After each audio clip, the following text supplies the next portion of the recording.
यहाँ आईएसआई से मिलकर के दिल्ली के अंदर एक राष्ट्र विरोधी सरकार रही, पूरी तरह रोहिंग्या और बांग्लादेशियों की बस्ती बना दिया। कट्टर ईमानदार थे, जेल गए भ्रष्टाचार में, हिंदुओं के कत्ल किए, उनको चुनाव लड़ा रहे। नमस्कार, स्वागत है आपका आयुर्वेद भारत में। हमारे साथ उत्तर प्रदेश के फायरब्रांड नेता और यूपी के लौनी से विधायक नंदकिशोर गुज्जर जी मौजूद हैं। आइए उनसे बात करते हैं। सर, बहुत स्वागत है। Thank you. क्या माहौल देख रहे हैं आप? माहौल आपको दिखाई दे रहा है, लोगों के अंदर जो खुशी का माहौल है। देखिए, दिल्ली के अंदर एक राष्ट्र विरोधी सरकार रही, लोग भ्रमित हुए। जिस तरह कालनेमी राक्षस ने हनुमान जी को भ्रमित करना चाहा, बाद में मारा गया, उसी तरह केजरीवाल ने दिल्ली को पूरी तरह रोहिंग्या और बांग्लादेशियों की बस्ती बना दिया था।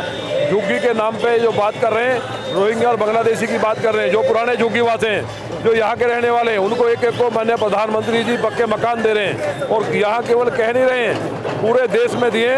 इसलिए अरविंद केजरीवाल जी ने जिस तरह दंगाइयों को टिकट दिए और जो दिल्ली को दंगे की आग में झोंकने का काम किया, उसको उनका समय समाप्त होने वाला है। केजरीवाल जी की तरफ से लगातार दावा हो रहा है कि मैंने दिल्ली में बहुत काम किया, मैंने बिजली पानी फ्री कर दी है, मैंने बुजुर्गों को तीर्थ यात्रा ले गया हूँ और दिल्ली को मैं लंडे जैसे बना दिया। भाजपा क्या जवाब है इस पर? वो तो अब सारे प्रदेश को दिल्ली की जनता जानती है।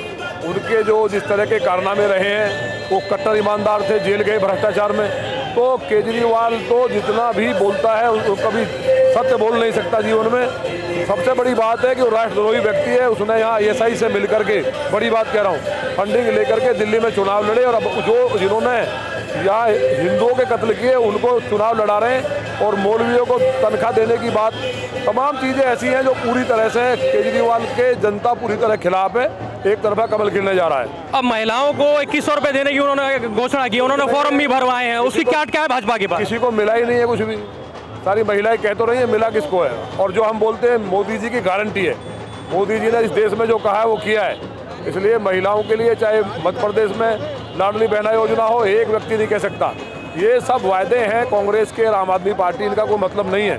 इसलिए दिल्ली की जनता ने मन बना लिया है कि दिल्ली को आग में झोंकने वाली पार्टी को, जिसने बारूद के ढेर में बैठाया है, यहाँ रामराज स्थापित हो पूरी तरह से। और किसी की दंगाई की हिम्मत ना हो यात्रा में पत्थर फेंकने की और दंगा करने की। उसका इलाज करने का जनता ने मन बनाया है। नंदकिशोर जी, एक आखिरी सवाल है मेरा।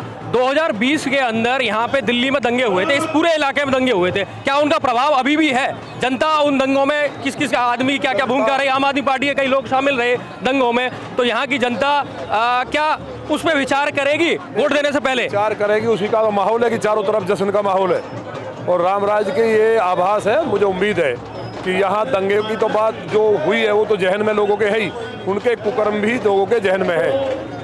बहुत धन्यवाद सर आपका। तो ये थे लौनी से विधायक नंदकिशोर गुज्जर जी।